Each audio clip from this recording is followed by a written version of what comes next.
Fala pessoal, tudo bem com vocês? Muito boa tarde. Quero agradecer antes de mais nada aí o convite do Inatel, na pessoa do professor Breno, pelo convite. Fiquei muito feliz e espero contribuir aí com algum conhecimento a vocês. A palestra Criando o Futuro, o tema referente a, porque entendo que a empresa ela é responsável, né? As pessoas que estão à frente da empresa elas são responsáveis por criar o futuro que desejam. Então, é óbvio que observando todas as situações de mercado, mas o empresário ele é responsável pelo futuro que almeja a empresa. E falando em futuro, o como você vai chegar nesse futuro, é lógico que você precisa traçar o meio, né? A estratégia, o como que você vai conseguir chegar no futuro que você almeja. Então, por isso, de qual é a sua estratégia? E aqui durante a palestra, eu vou comentar com você sobre o conceito de estratégia, que muitas vezes fica meio obscuro, o conceito exato do tema, visto que muitas das vezes o tema é utilizado de uma maneira errada, né? O termo estratégia é utilizado de uma maneira errada. Então, nós vamos discutir sobre o que é e o que não é, e algumas ferramentas que possam facilitar, principalmente o pequeno empresário, aquele que está iniciando alguma atividade. Vários alunos aí que provavelmente estão assistindo a palestra têm interesse em empreender ou já empreendem.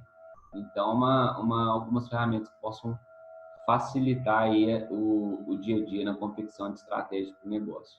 Beleza? Vamos lá, então. Antes de mais nada, deixa eu me apresentar. Me chamo Luiz, sou responsável pelo Sebrae em Santa Rita do Sapucaí. Sou responsável por uma microrregião denominada como Vale da Eletrônica. O nosso principal município de atendimento é Santa Rita, né? Eu foco bastante aqui na atuação junto ao Polo de Eletroeletrônica, né, ao APL, e sou formado em administração de empresas. Tenho os MBAs que vocês estão vendo aí na apresentação, e atualmente sou mestrando em administração de empresas. Bem, vamos lá, o que interessa, né? Vamos dar o start aqui e começar a falar sobre o assunto. Então, de fato, o que é estratégia? A primeira pergunta que fica para uma reflexão é, de fato, a gente entrar aí no tema. O que exatamente é estratégia? Já que o tema está tão constituído, todo mundo, toda quanto é ação, que normalmente principalmente os executivos dizem sobre estratégia, tudo é estratégia para a empresa. Afinal, eu preciso contratar um fulano de tal para o meu negócio, porque aquele cara é estratégico para o meu negócio. Eu preciso reduzir o custo da minha empresa, porque reduzir o custo é estratégico para o meu negócio. Mas será que isso realmente é condizente com o tema, né, com o termo estratégia? Né? Fica a pergunta.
Esse vídeo ilustra muito bem questão de planejamento e estratégia, né?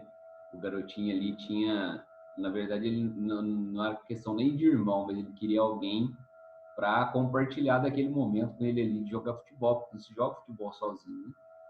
E então ele adotou um meio. Qual a estratégia que ele utilizou para conseguir chegar naquilo que ele almejava, que ele precisava, né? Que era a conquista de um parceiro. E aí ele adotou toda uma estratégia que nós vamos ver que o conceito bate totalmente com o que é passado no filminho aí que nós vimos. E a conceituação que eu vou trazer aqui para vocês é de Michael Porter, então, que é um pai, quando se fala em termos de estratégia, né? Tem vários artigos, livros a respeito do tema. Então, a conceituação trazida aqui é de um artigo dele, que denominado O que é estratégia, que é bem bacana e traz uma conceituação bem legal. É a seguinte: estratégia diz a respeito a posicionar uma organização para a obtenção de vantagem competitiva. Então, aqui fica claro, e no artigo, se vocês tiverem a oportunidade de ler também, né, pesquisar no Google aí, vocês vão encontrar facilmente, que só é considerado estratégia quando aquilo traz alguma vantagem competitiva em relação ao que é oferecido no mercado, né? Então, o que diferencia a empresa dos demais? Isso é considerado estratégia, né? Que te garante barreiras em relação aos outros, né?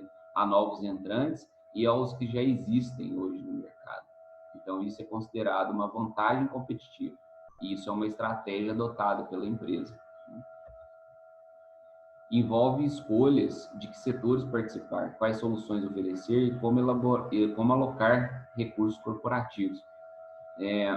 Uma questão que fica muito latente, muito clara, diante, principalmente a pequenas empresas, é a dificuldade, às vezes, que o empreendedor tem, o empresário tem, em, em, em alocar recursos para determinados pontos, né? Em fazer escolhas, né? Escolhas do tipo, quais os clientes eu devo atender, que tipo de segmento vai ser minha prioridade, quais os produtos ou soluções eu vou ofertar. Porque muitas das vezes ele quer abraçar o todo, achando que se eu oferecer para o maior número de clientes possíveis, se eu oferecer o maior volume de produtos e serviços possíveis, vai ser o risco de erro é menor. Muito pelo contrário, porque aí você não tem uma estratégia clara e o cliente não consegue identificar isso. Então, essa dificuldade de identificação que o cliente tem acaba trazendo problemas para a empresa, né?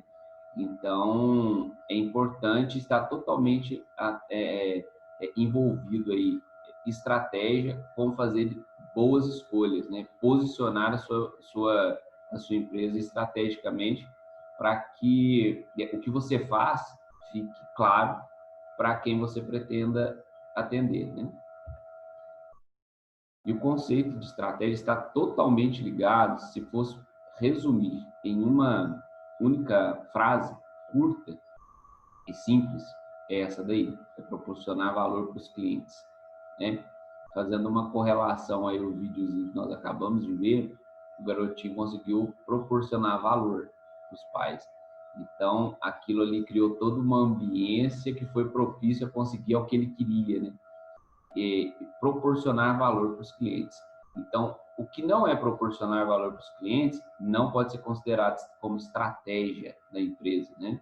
Aí tem outros fundamentos, outros termos que são utilizados para definir isso, mas não como estratégia. Então, a estratégia está diretamente ligada ao que a empresa faz e entrega de valor diretamente para o cliente, ok? Um exemplo bacana aqui, a Dell, empresa de computadores, né?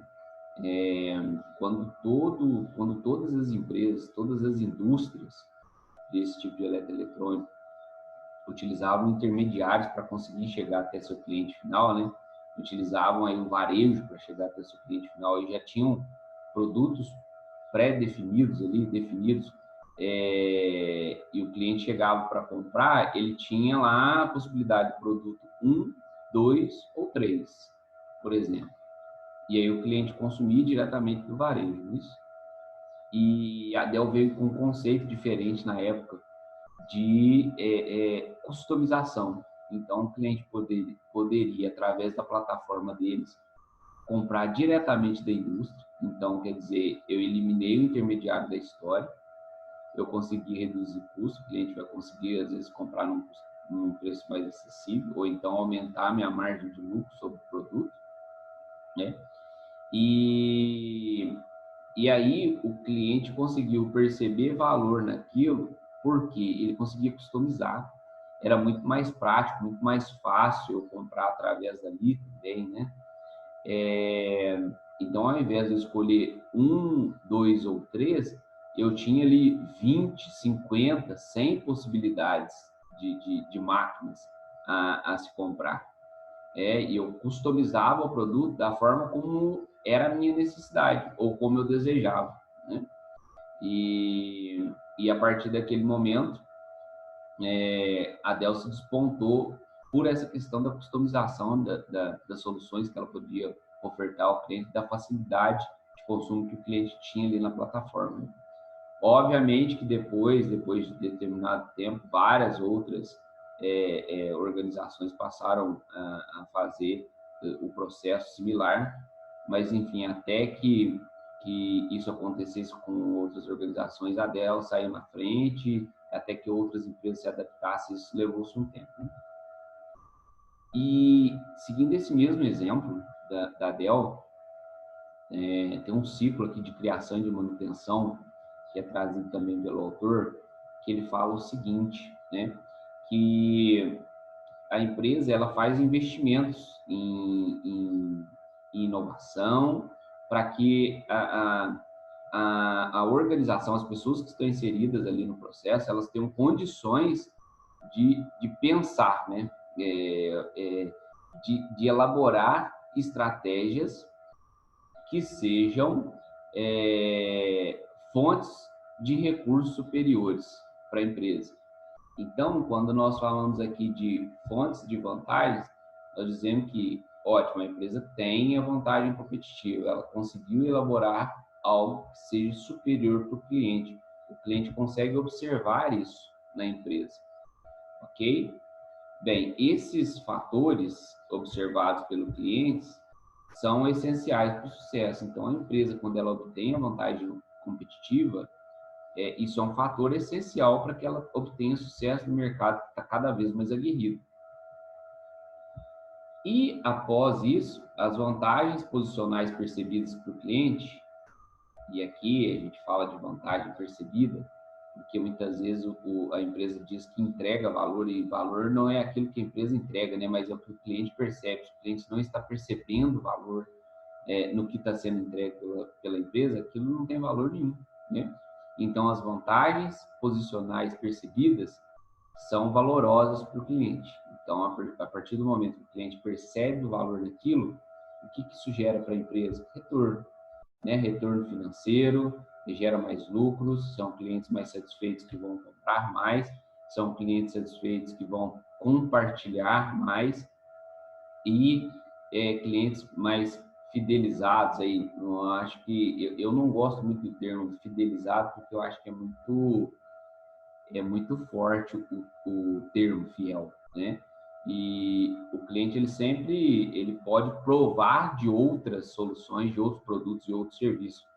E se a outra empresa entregar de uma forma melhor que você entrega hoje, né? Se eu perceber mais valor no outro do que eu percebo em você hoje, obviamente eu vou trocar. Então, o cliente compra a experiência, né? Se a experiência hoje é bacana, é legal, se eu vejo valor nela, ótimo, mas eu não posso adormecer.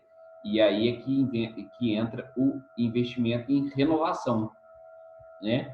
Não é porque a empresa tem uma vantagem competitiva hoje que eu posso tudo bem, agora estou tranquilo porque a minha empresa já tem uma vantagem competitiva estabelecida, né? Já tem uma estratégia bem adotada e aí eu durmo no ponto. Não é por aí, né? O investimento ele tem que ser constante, o ciclo constante, para que novas vantagens sejam estabelecidas no processo. ok?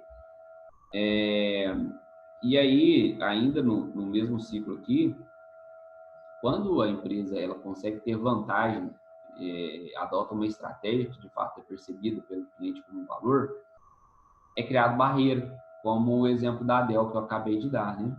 Então, você cria barreiras à imitação.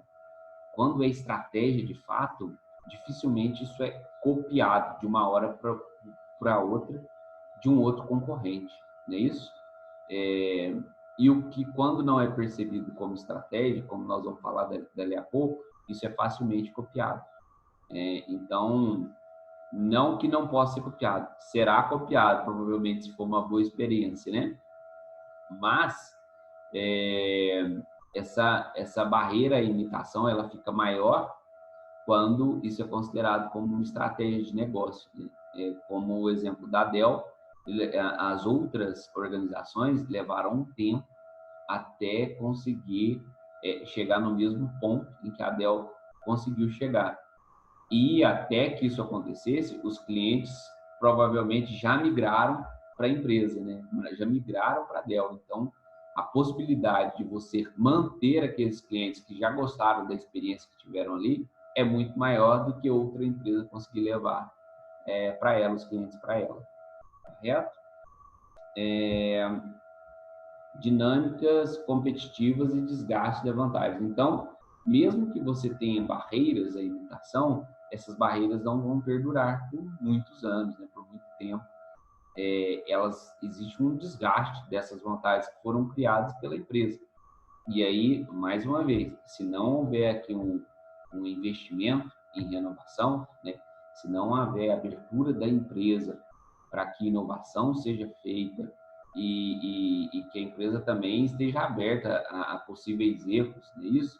Empresas inovadoras, elas precisam estar abertas a erro, porque a possibilidade de você tentar e errar, ela existe, né? É o risco.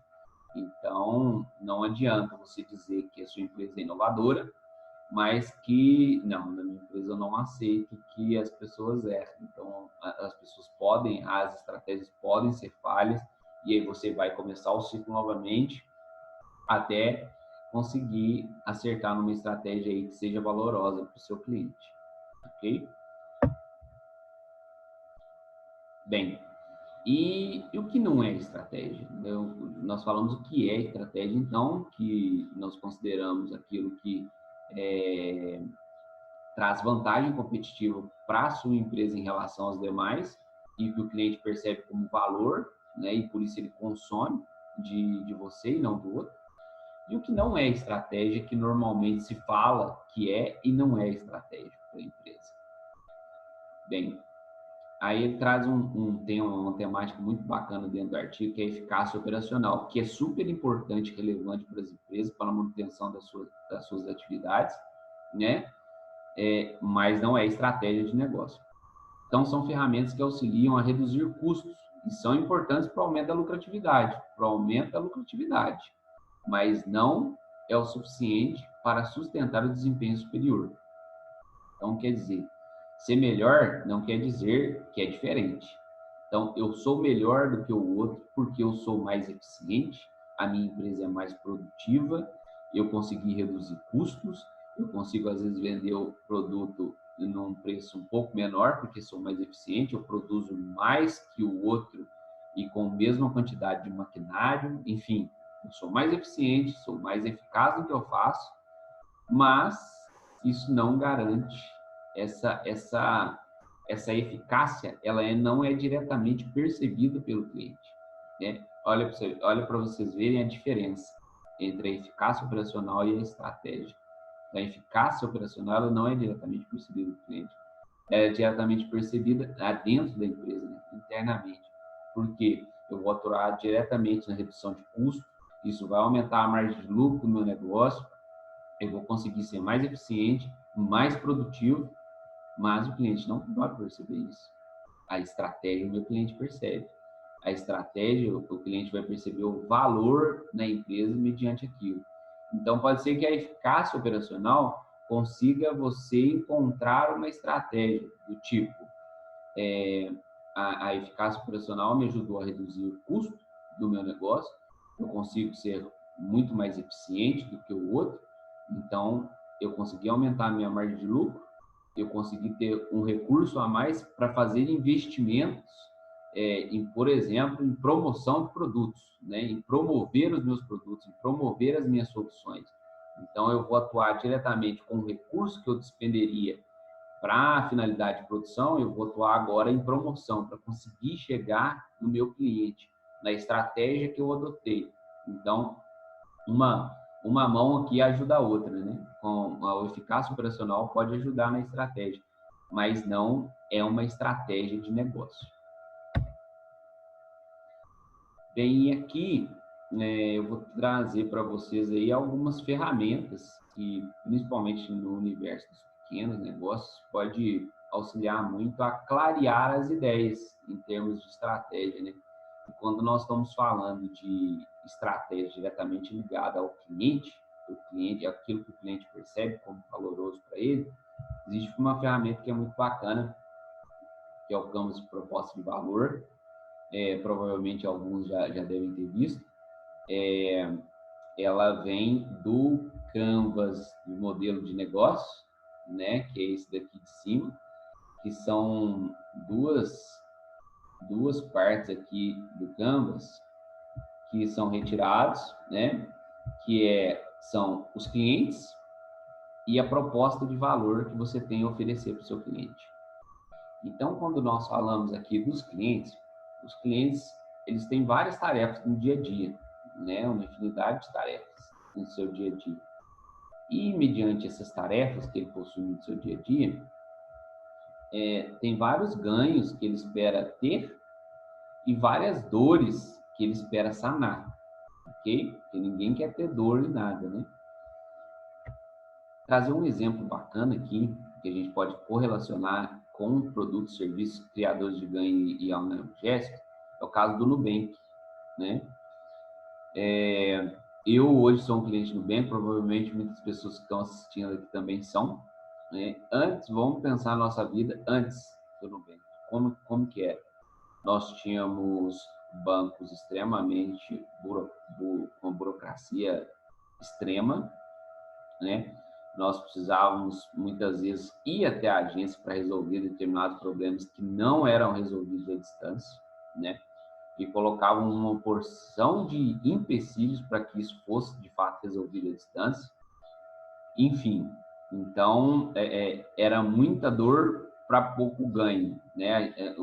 Nós, enquanto cliente, conseguimos perceber naqueles fornecedores de serviços a nós ali poucos ganhos e muitas dores.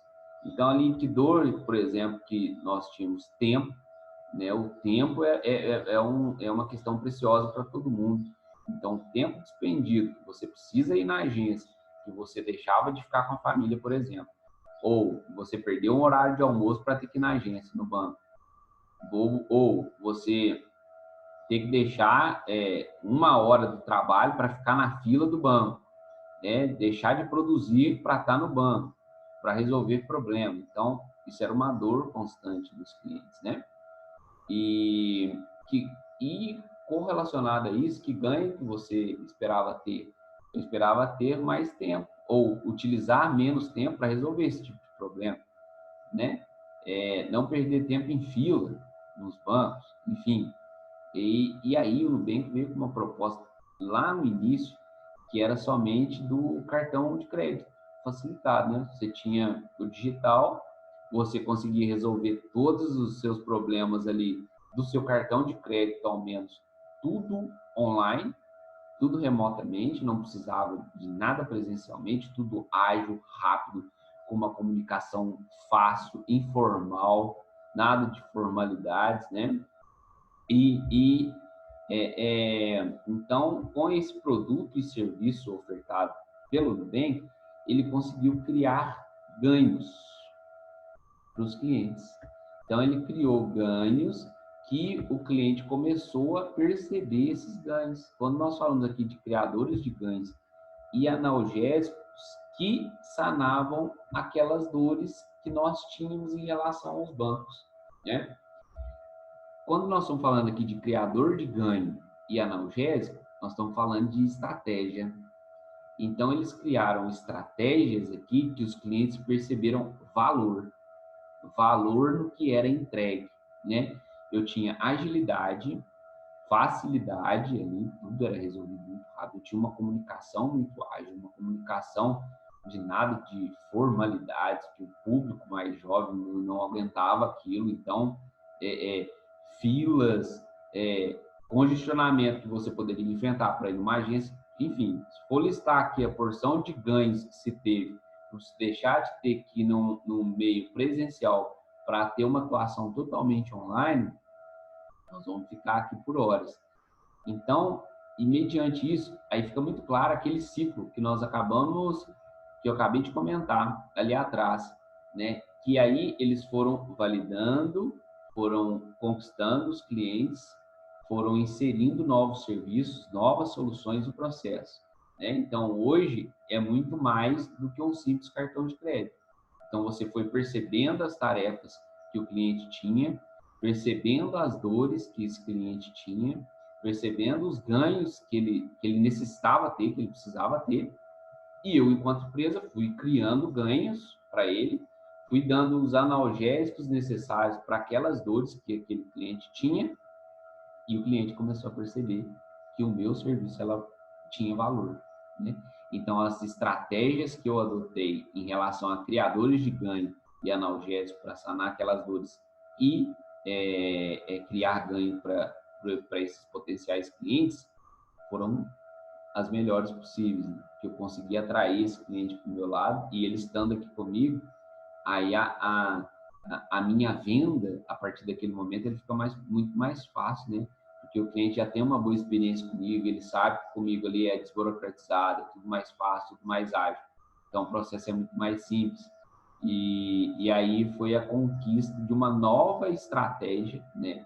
Em termos aí dos bancos, como funcionavam, né? E aí, a partir de então, o Nubank criou uma barreira, que foi uma estratégia adotada. Até que os bancos começassem a se movimentar, até que surgissem novas fintechs, o Nubank foi conquistando o mercado, foi conquistando clientes, né? Então, até essas barreiras caírem, novas estratégias foram adotadas e o ciclo se renovando. Então, fica muito claro aqui aquele ciclo anterior. Bem, uma outra ferramenta muito bacana aqui que a gente consegue facilmente identificar alguns pontos aqui da empresa, é essa daí que vocês estão vendo.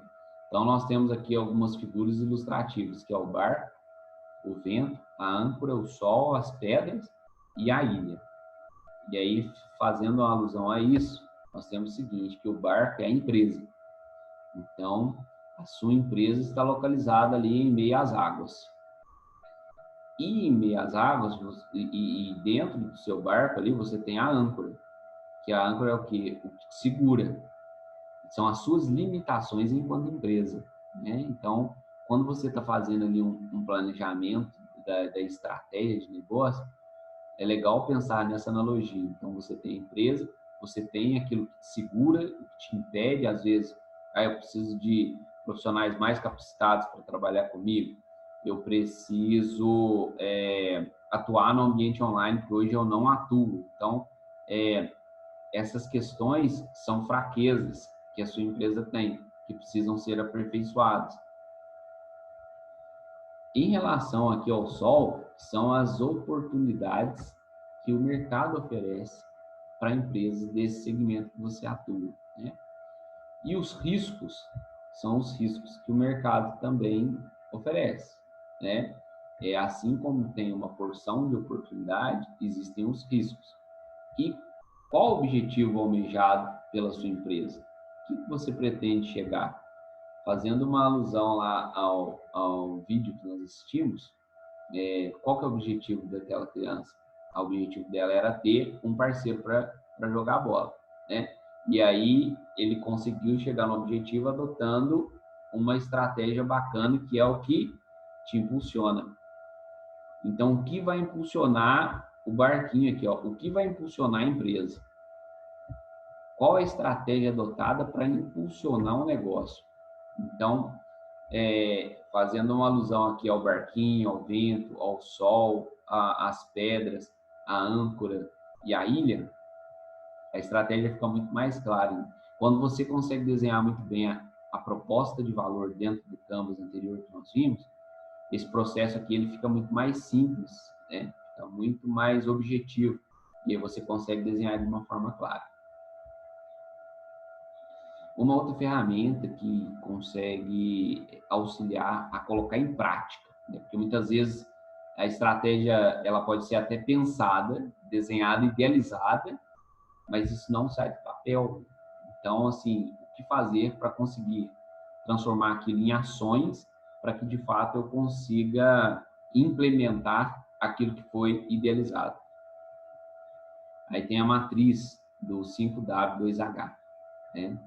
Que é o seguinte, que é o que será feito, né? O porquê será feito. Quando você consegue responder essas perguntas, você vai clareando o sentido das coisas. Então, eu tracei uma estratégia, como que eu vou executar a estratégia para conseguir chegar naquela ilha desejada, no objetivo desejado. Então, como que eu vou clareando as coisas? O que será feito? Por que será feito? Onde será feito? Quando vou fazer isso? Por quem será feito? Né? Normalmente aqui, principalmente nos empreendedores que estão iniciando o processo, é ele quem vai fazer tudo, todas as ações. Como essa ação será feita e quanto custará, né? Quanto isso vai ser, quanto a empresa vai precisar despender para a execução do serviço, da ação. E aí, quando você consegue, de fato, responder a todas essas perguntas, a sua ação fica muito mais clara, a sua ação fica direcionada à estratégia que foi estabelecida por você, né? Então, é uma ferramenta aí que pode auxiliá-los também no dia a dia de execução dos trabalhos. Beleza? Bem, pessoal, o nosso tempo é curto, né? Eu fazendo um resumão aqui do que nós vimos aí na palestra, sobre o que é estratégia. Então, nós entendemos que estratégia está diretamente ligada a como o cliente me percebe, né, a valor, então, o valor que eu gero para os meus clientes. Bem, e o que não é estratégia? Aquilo que eu adoto internamente, que é super importante para a empresa, né, em termos de números, de lucro gerado para o negócio, em redução de desperdícios, de custos, etc. Isso é super importante, mas não é estratégia, porque o cliente não consegue perceber isso no primeiro momento, ok? E vimos também o canvas de proposta de valor e a analogia aqui do barco, a velas, do vento, né, da âncora, do sol e da ilha, que faz uma analogia desculpa, analogia ao processo de criação da estratégia, né? E o que facilita bastante. E a ferramenta 5W2H, que clareia bastante o processo de ações que a empresa vai adotar para atingir aquele objetivo proposto e mediante a estratégia traçada, ok? Aí eu trago 2 livros que são topzera, que é o A Arte da Guerra e a Estratégia do Oceano Azul. Esse primeiro livro é um livro bastante antigo já, escrito há mais de 1000 anos atrás, não sei precisar há quanto tempo, mas é muito atual. As estratégias, os conceitos que são trazidos ali dentro é muito bacana, então quem tiver a oportunidade de ler. E a Estratégia do Oceano Azul, que também é muito bacana, quem tiver a oportunidade, que ele traz muito essa questão da vantagem competitiva. Quando você tem vantagem, você navega em oceanos azuis. Quando você não tem estratégia bem definida, você não tem uma vantagem competitiva, você navega em oceanos extremamente densos, com tubarões, né, que são os concorrentes. Então, é muito bacana, são conceitos que são trazidos aí de uma maneira bem, bem leve, são livros muito, muito legais mesmo. Quem tiver a oportunidade de ler, fica aí as recomendações. Tá legal? Bem, pessoal, gratidão, valeu aí pelo tempo, valeu aí pela oportunidade, pelo convite. Espero ter contribuído com vocês aí de alguma forma. E deixo aqui ao final meus contatos para quem quiser fazer uma conexão comigo aí para a gente conversar sobre o assunto. Ficarei muito feliz. Valeu? Então, aí meus contatos. Muito obrigado, um grande abraço e sucesso para todo mundo. Um abraço.